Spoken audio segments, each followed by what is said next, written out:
ternyata aduh memang menakutkan. Yang namanya Sumanto menakutkan. Untuk kita lulusan SD impres belum mutan dua. Cita-cita saya makan sate. 3, 2, 1. Yo guys, assalamualaikum warahmatullahi wabarakatuh. Ketemu lagi sama saya Acong di Acong Channel ya. Terima kasih sudah mengklik video saya. Dan pada malam hari ini, seperti biasanya di Monday Night Story, saya ingin bercerita tentang suatu kejadian di masa lalu, yaitu kisah nyata ataupun mungkin fiktif atau legenda dari suatu tempat. Malam hari ini saya bukannya pengen bercerita tentang Syahrini atau mungkin tentang Keke bukan boneka atau yang lagi viral lainnya ya.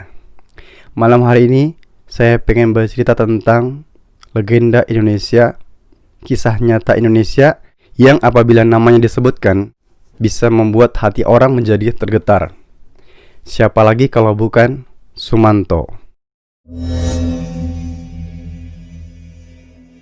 Sumanto lahir di Pelumutan, Jawa Tengah, tepatnya tanggal 3 Maret 1972. Dia adalah seseorang yang terkenal dengan kasusnya yaitu kanibalisme atau pemakan manusia.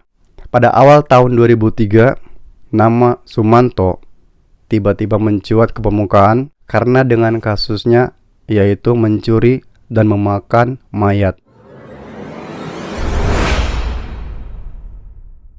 Di suatu cerita, mayat itu dicuri kemudian dimakannya bukan karena dia lapar, melainkan karena ilmu hitam yang dia anut. Dan dia meyakini apabila dia memakan mayat tersebut, maka dia akan menerima kekuatan supranatural yang luar biasa.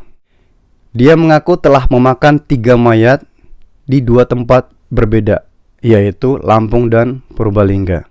Kepercayaan Sumanto ini berdasarkan dari mistis lokal yang masih identik dengan ilmu hitam dan lain-lainnya guys. Para pakar berpendapat bahwa Sumanto ini mengidap penyakit jiwa. Setelah tertangkapnya Sumanto, kemudian ia dipidana selama 5 tahun. Tapi dia dibebaskan pada tanggal 24 Oktober 2006, tepatnya pada Hari Raya Idul Fitri. Dan itu pun setelah beberapa kali mendapatkan remisi. Setelah keluar dari penjara, dia tidak diterima di rumahnya, tidak diterima di tempatnya. Kemudian dia ditampung di panti rehabilitasi An-Nur, yaitu di sebuah pesantren yang berada di Purbalingga, yaitu desanya sendiri. Kehidupan awal Sumanto. Sumanto dilahirkan pada tanggal 3 Maret 1972 dan dia merupakan anak sulung dari 5 bersaudara. Pada masa kecilnya, Sumanto dan keluarga merupakan keluarga yang berkecukupan. Dia sekolah di Sekolah Dasar Negeri 1 Pelumutan dan dipanggil Suman oleh teman-temannya. Sifat nakal dan badung Sumanto ini sudah mulai terlihat semenjak dia dari mulai SD. Setelah lulus SD, Sumanto ingin melanjutkan sekolahnya ke SMP 1 Kemangkon, namun niatnya terhalang dengan NEM alias nilai Eptanas murninya yang tidak mencukupi. Akhirnya pada saat itu Sumanto kembali mengulang sekolah SD-nya di kelas 6 itu di SD Pelumutan 2 dan kemudian dia lulus. Akhirnya kemudian dia berhasil masuk ke SMP pilihannya. Jarak yang jauh antara rumah sampai sekolah itu ditempuh sekitar 3 kilo dan ditempuh itu dengan jalan kaki oleh Sumanto. Aktivitas Sumanto setelah pulang sekolah, dia mengembalakan kambingnya untuk mencari rumput. Dan pada sore hari, dia belajar ilmu agama di masjid dekat rumahnya. Pada malam hari, dia menghabiskan waktu untuk nonton layar tancap serta wayang. Dan pada masa ini, keluarga Sumanto, orang tua Sumanto, mengalami kesulitan ekonomi dan perlahan sedikit demi sedikit perabotan yang ada di rumah Sumanto dijual untuk mencukupi kebutuhan mereka. Kehidupan pribadi Sumanto. Sumanto memiliki 2 orang istri. Ia bertemu istri pertamanya saat berada di Lampung. Pernikahan mereka tergolong singkat karena faktor kekerasan dalam rumah tangga. Setelah setahun bercerai, Sumanto kemudian menikah dengan seorang wanita yang bekerja di pabrik yang sama, yaitu pabrik tebu tempat dia bekerja. dan dikaruniai seorang putri. Di pernikahan keduanya ini pun Sumanto acap kali melakukan kekerasan dalam rumah tangga. Dia pun jarang pulang ke rumah. Akhirnya hal ini pun menjadi pemicu keretakan rumah tangga mereka. Usut punya usut, konon katanya Sumanto melakukan semua ini bukan karena ilmu hitam, pesugihan ataupun lain-lain. Tapi ada beberapa hal yang membuat dia harus melakukan hal ini. Berikut alasan kenapa Sumanto mau memakan daging manusia. Keadaan ekonomi yang menjadikan Sumanto memakan daging manusia atau mayat. Seperti yang kita ketahui sebelumnya, bahwa Sumanto saat itu berada dalam garis kemiskinan. Dan dia acap kali berhayal pengen makan enak serta makan daging. Dan seketika itu pula, tua masjid yang mengabarkan adanya orang meninggal menjadi kabar baik bagi Sumanto dan semacam berita undangan untuk makan malam.